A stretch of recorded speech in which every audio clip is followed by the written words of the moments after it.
Rodolfo, Sir Rodolfo. Nakita ko kahapon sa sa Sugarela. Hindi ba number? Oo nga, hinahanap ko nga eh. Pasensya ka na kasi dito na kasi dito ko na nalungkat eh. Lumipos ko sa. Siyara ko doon. Sa ko tapos. Pag ano, hinahanap ko dito ko na nalungkat eh. Tinawagan ko na. Salamat naman na napunta ko yung misis mo.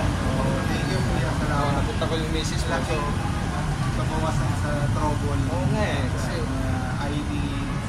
dami ko lang ID. Hanap ko nang hanap Hindi dito. ko lisensya kasi yun ang pinakamahirap na. Basta ikaw naman sir, mukha ko. Kasi may balbas ka dito eh. Kasi iwanan ko sana doon kasi baka kasi nakita na ko rin. Hindi na isang nangyari. Yung sabitan nila nila lang dyan. Dito na sa isnin. Oo, kita mo sa Mayutora. Inabot ko lang kaya, nakatandaan ko pa inabutan ko sa bar. Hindi ko alam kung balik ko lang ako bar. Binalik ko. Basta ito yung wallet ko dyan. Kaya tingnan naman yung pera dyan. Ayun kuya, nakapagin na ID mo. Pera. Ay, kompleto naman.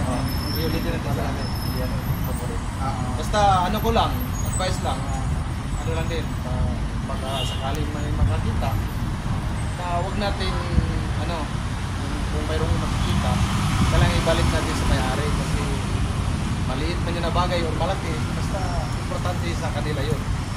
Na mas, hindi natin alam na mas kailangan nila yun sa atin. ayun kuya, sana dumami ka pa. So, Bayin hirap. natin ang kaisipan ng mga Pilipino. Ay.